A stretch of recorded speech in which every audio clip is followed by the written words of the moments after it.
ஆனால் நம்ம பார்க்குற வண்டி பார்த்தீங்கன்னா ஹோண்டா சைனில் வந்து சிபி சைன் 2016 மாடலு TN58 ஒரே ஓனர் வண்டி. டயர்லாம் பார்த்தீங்கன்னா முன்னாடி பார்த்தீங்கன்னா ஒரு 90% இருக்கும். பேக் டயர் நல்லாயிருக்கும். வண்டி பார்த்தீங்கன்னா அப்படியே ஸ்டோர் ரூம் பீஸ்னே வண்டி. அப்படியே ஒத்த இடத்துல அடிபடாத வண்டினே, எந்த பொருளுமே ரீப்ளேஸ்மெண்ட் கிடையாது. வண்டி சுத்தமாக இருக்குண்ணே. TN58 ஒரே ஓனர்னே, மதுரை உசிலம்பட்டியில் இருக்குதுண்ணே வண்டி. வண்டி செல்ஃப் கண்டிஷன்னு. வண்டி பார்த்தீங்கன்னா 125 சிசினே. ஃப்ரண்ட் வந்து டிஸ்க் பிரேக்குண்ணே, பேக் வந்து ட்ரம் பிரேக்கு, ஃப்ரண்ட் வந்து டிஸ்க் பிரேக்குண்ணே.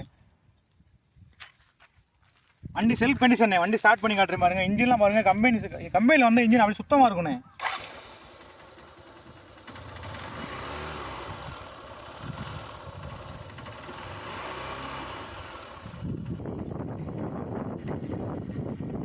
இந்த கண்டிஷனில் ஸ்டோர் ரூம் கண்டிஷனில் வண்டி கிடைக்கிறது உங்களுக்கு ரிஸ்க்குண்ணே. சரிங்களா? இது வந்து நம்ம உசிலம்பட்டியில் இருக்குது. பார்ட்டிக்கிட்டே இருக்குது வண்டி பார்த்தீங்கன்னா. சரிங்களா? வண்டியோட ரேட்டு பார்த்தீங்கன்னா, ஆனால் இன்சூரன்ஸ் கிடையாதுண்ணே. வண்டிக்கு வந்து இன்சூரன்ஸ் முடிஞ்சிருச்சு. கேஸ் எதுவுமே இல்லை. கேஸ் என்னன்னாலும் கட்டி கொடுத்துடலானே. வண்டியோட ரேட்டு பார்த்தீங்கன்னா பார்ட்டிக்கார் வந்து 35,000 கேட்குறாருண்ணே. ஃபிக்ஸட் கிடையாது, நெகோசியபிள் தானே. 2016 மாடல்ல சிங்கிள் ஓனர் கண்டிஷனில் கிடைக்கிறது கஷ்டம்னே. சரிங்களா? நம்ம சேனலில் வந்து பார்த்தீங்கன்னா TN58 பாண்டி நாட்டு பறவை யூடியூப் சேனலில் லைக் பண்ணுங்கள், ஷேர் பண்ணுங்கள், கமெண்ட் பண்ணுங்கள், சப்ஸ்கிரைப் பண்ணுங்கண்ணே. நன்றிண்ணே.